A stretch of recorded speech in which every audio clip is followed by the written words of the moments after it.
सुंदरकांड भाग 4। विभीषण जी रावण से कहते हैं, आपके हृदय में उल्टी बुद्धि आ बसी है, इसी से आप हित को अहित और शत्रु को मित्र मान रहे हैं। जो राक्षस कुल के लिए काल रात्रि के समान है, उन सीता पर आपकी बड़ी प्रीति है। हे तात, मैं चरण पकड़कर आपसे भीख मांगता हूँ, विनती करता हूँ कि आप मेरा दुलार रखिए, मुझ बालक के आग्रह को स्नेहपूर्वक स्वीकार कीजिए। श्री राम जी को सीता जी दे दीजिए, इसमें आपका अहित न होगा। विभीषण ने पंडितों, पुराणों और वेदों द्वारा समस्त अनुमोदित वाणी से नीति बखान कर कही, पर उसे सुनते ही रावण क्रोधित होकर उठा और बोला कि हे दुष्ट, अब मृत्यु तेरे निकट आ गई है। अरे मूर्ख, तू जीता तो है सदा मेरा जिलाया हुआ, अर्थात मेरी ही अंश से पल रहा है, पर हे मूढ़, पक्ष तुझे शत्रु का ही अच्छा लगता है। अरे दुष्ट, बता न, जगत में ऐसा कौन है जिसे मैंने अपनी भुजाओं के बल से न जीता हो। मेरे नगर में रहकर प्रेम करता है तपस्वियों पर, मूर्ख उन्हीं से जा मिल और उन्हीं को नीति बता। ऐसा कहकर रावण ने उन्हें लात मारी, परंतु छोटे भाई विभीषण ने मारने पर भी बार बार उसके चरण ही पकड़े।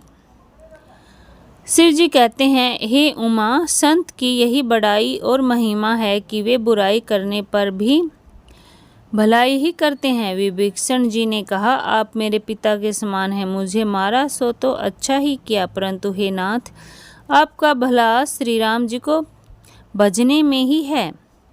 इतना कहकर विभीषण अपने मंत्रियों को साथ लेकर आकाश मार्ग में गए और सबको सुनाकर वे ऐसा कहने लगे, श्री राम जी सत्य संकल्प और सर्वसमर्थ प्रभु हैं, और हे रावण, तुम्हारी सभा काल के वश में है, अतः मैं अब श्री रघुवीर की शरण जाता हूँ, मुझे दोष न देना। ऐसा कहकर विभीषण जी ज्यों ही चले त्यों ही सब राक्षस आयुहीन हो गए, उनकी मृत्यु निश्चित हो गई। शिव जी कहते हैं, हे भवानी, साधु का अपमान तुरंत ही संपूर्ण कल्याण की हानि कर देता है। रावण ने जिस क्षण विभीषण को त्यागा, उसी क्षण वह अभागा, वैभव ऐश्वर्य से हीन हो गया। विभीषण जी हर्षित होकर मन में अनेकों मनोरथ करते हुए श्री रघुनाथ जी के पास चले। वे सोचते जाते थे, मैं जाकर भगवान के कोमल और लाल वर्ण के सुंदर चरण कमलों के दर्शन करूंगा, जो सेवकों को सुख देने वाले हैं, जिन चरणों का स्पर्श पाकर ऋषि पत्नी अहिल्या तर गई और जो दंड कवन को पवित्र करने वाले हैं, जिन चरणों को जानकी जी ने हृदय में धारण कर रखा है, जो कपट मर्ग के साथ पृथ्वी पर दौड़े थे, और जो चरण कमल साक्षात शिव जी के हृदय रूपी सरोवर में विराजते हैं। मेरा अहोभाग्य है कि उन्हीं को आज मैं देखूंगा। जिन चरणों की पादुकाओं में भरत जी ने अपना मन लगा रखा है, आज मैं उन्हीं चरणों को अभी जाकर इन नेत्रों से देखूंगा। इस प्रकार प्रेम सहित विचार करते हुए वे शीघ्र ही समुद्र के इस पार आ गए। वानरों ने विभीषण को आते देखा तो उन्होंने जाना कि शत्रु का कोई खास दूत आया है। उन्हें ठहरा कर वे सुग्रीव के पास आए और उनको सब समाचार कह सुनाया। सुग्रीव ने श्री राम जी के पास जाकर कहा, हे रघुनाथ जी, सुनिए, रावण का भाई आपसे मिलने आया है। प्रभु श्री राम जी ने कहा, हे मित्र, तुम क्या समझते हो, तुम्हारी क्या राय है। वानरराज सुग्रीव ने कहा, हे महाराज, सुनिए, राक्षसों की माया जानी नहीं जाती। यह इच्छा अनुसार रूप बदलने वाला छली न जाने किस कारण आया है। जान पड़ता है यह मूर्ख हमारा भेद लेने आया है, इसलिए मुझे तो यही अच्छा लगता है कि इसे बांध कर रखा जाए। श्री राम जी ने कहा, हे मित्र, तुमने नीति तो अच्छी विचारी, परंतु मेरा प्रण तो है शरणागत के भय को हर लेना। प्रभु के वचन सुनकर हनुमान जी हर्षित हुए और मन ही मन कहने लगे कि भगवान कैसे शरणावत्सल्य शरण में आए हुए पर पिता की भांति प्रेम करने वाले हैं। श्री राम जी फिर बोले, जो मनुष्य अपने अहित का अनुमान करके शरण में आए हुए का त्याग कर देते हैं, वे पामर शूद्र हैं, पाप में हैं, उन्हें देखने में भी हानि है, पाप लगता है। जिसे करोड़ों ब्राह्मणों की हत्या लगी हो, शरण में आने पर मैं उसे भी नहीं त्यागता। जीव जो ही मेरे सम्मुख होता है त्यों ही उसके करोड़ों जन्मों के पाप नष्ट हो जाते हैं। पापी का यह सहज स्वभाव होता है कि मेरा भजन उसे कभी नहीं सुहाता। यदि वह रावण का भाई निश्चय ही दुष्ट हृदय का होता तो क्या वह मेरे सम्मुख आ सकता था? जो मनुष्य निर्मल मन का होता है वही मुझे पाता है। मुझे कपट और छल छिद्र नहीं सुहाते। यदि उसे रावण ने भेद लेने को भेजा है तब भी वे सुग्रीव अपने को कुछ भी भय या हानि नहीं है, क्योंकि हे सखे, जगत में जितने भी राक्षस हैं, लक्ष्मण क्षण भर में उन सबको मार सकते हैं, और यदि वह भयभीत होकर मेरी शरण आया है तो उसे प्राणों की तरह रखूंगा। कृपा के धाम श्री राम जी ने हंसकर कहा, दोनों ही स्थितियों में उसे ले आओ। तब अंगद और हनुमान सहित सुग्रीव कृपालु श्री राम जी की जय हो कहते हुए चले। विभीषण जी को आदर सहित आगे करके वानर फिर वहां चले जहां करुणा की खान श्री रघुनाथ जी थे। नेत्रों को आनंद का दान देने वाले अत्यंत सुखद दोनों भाइयों को विभीषण जी ने दूर से ही देखा। फिर शोभा के धाम श्री राम जी को देखकर वे पलक मारना रोककर टिकटिकाकर एकटक देखते ही रह गए। भगवान की विशाल भुजाएं हैं, लाल कमल के समान नेत्र हैं और शरणागत के भय का नाश करने वाला सांवला शरीर है।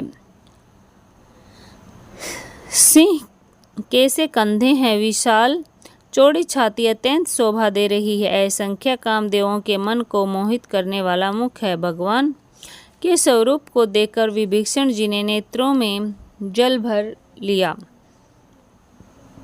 और शरीर अत्यंत पुलकित हो गया। फिर मन में धीरज धरकर उन्होंने कोमल वचन कहे, हे नाथ, मैं दशमुख रावण का भाई हूँ। हे देवताओं के रक्षक, मेरा जन्म राक्षस कुल में हुआ। मेरा तामसी शरीर है, स्वभाव से ही मुझे पाप प्रिय है। जैसे उल्लू को अंधकार पर सहज शनि होता है। मैं कानों से आपका सुयस सुनकर आया हूँ कि प्रभु भव जन्म मरण के भय का नाश करने वाले हैं। हे दुखियों के दुख दूर करने वाले और शरणागत को सुख देने वाले श्री रघुवीर, मेरी रक्षा कीजिए, रक्षा कीजिए। प्रभु ने उन्हें ऐसा कहकर दंडवत करते देखा तो वे अत्यंत हर्षित होकर तुरंत उठे। विभीषण जी के दीन वचन सुनने पर प्रभु के मन को बहुत ही भाई। उन्होंने अपनी विशाल भुजाओं से पकड़कर उनको हृदय से लगा लिया। छोटे भाई लक्ष्मण सहित गले मिलकर उनको अपने पास बैठाकर श्री राम जी भक्तों के भय को हरने वाले वचन बोले। हे लंकेश, परिवार सहित अपनी कुशल कहो। तुम्हारा निवास बुरी जगह पर है, दिन रात दुष्टों की मंडली में बसते हो। ऐसी दशा में हे सखे, तुम्हारा धर्म किस प्रकार निभता है? मैं तुम्हारी सब आचार व्यवहार जानता हूँ। तुम अत्यंत नीति निपुण हो, तुम्हें अनीति नहीं सुहाती। हे तात, नरक में रहना वरन अच्छा है, परंतु विधाता दुष्ट का संग कभी न दे। विभीषण ने कहा, हे रघुनाथ जी, अब आपके चरणों का दर्शन कर कुशल से हूँ, जो आपने अपना सेवक जानकर मुझ पर दया की है।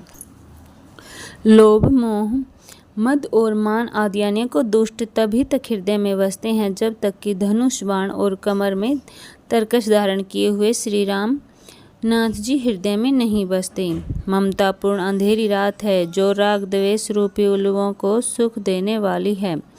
वह ममता तभी तक जीव के मन में बसती है जब तक प्रभु का प्रताप रूपी सूर्य उदय नहीं होता।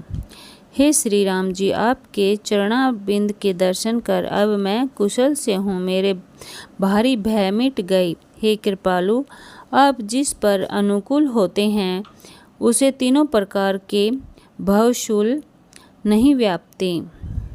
मैं अत्यंत नीच स्वभाव का राक्षस हूँ। मैंने कभी शुभ आचरण नहीं किया, जिनका रूप मुनियों के भी ध्यान में नहीं आता। उन प्रभु ने स्वयं हर्षित होकर मुझे हृदय से लगा लिया। ही कृपा और सुख के पुंज श्री राम जी, मेरा अत्यंत असीम सौभाग्य है जो मैंने ब्रह्मा और शिव जी के द्वारा सेवित युगल चरण कमलों को अपने नेत्रों से देखा है। श्री राम जी ने कहा, हे सखा सुनो, मैं तुम्हें अपना स्वभाव कहता हूँ जिसे काकभूषणी शिव जी और पार्वती जी भी जानते हैं।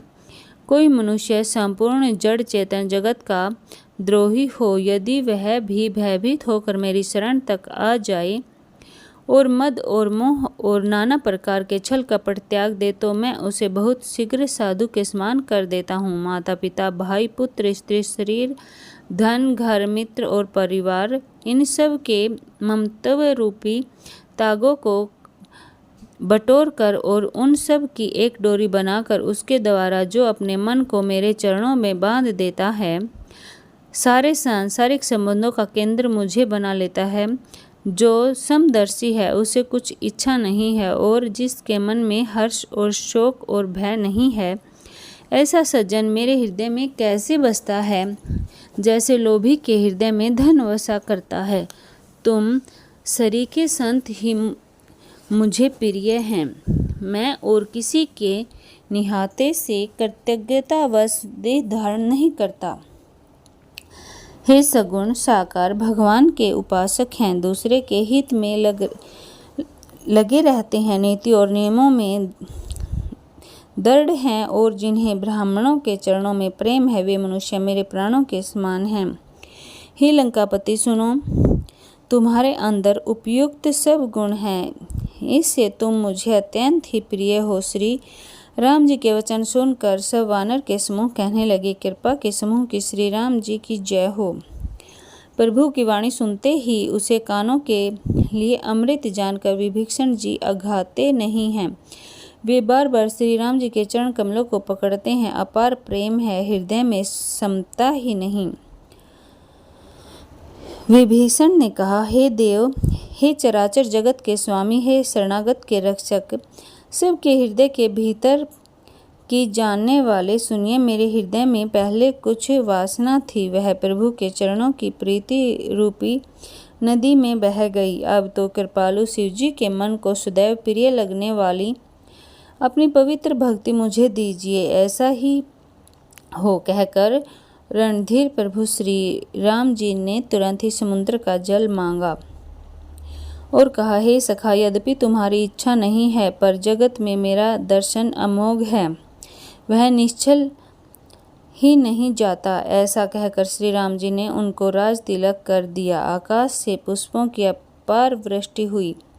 श्री राम जी ने रावण की क्रोध रूपी अग्नि में, जो अपनी विभीषण की श्वास वचन रूपी पवन से प्रचंड हो रही थी, जलते हुए विभीषण को बचा लिया और उसे अखंड राज्य दिया।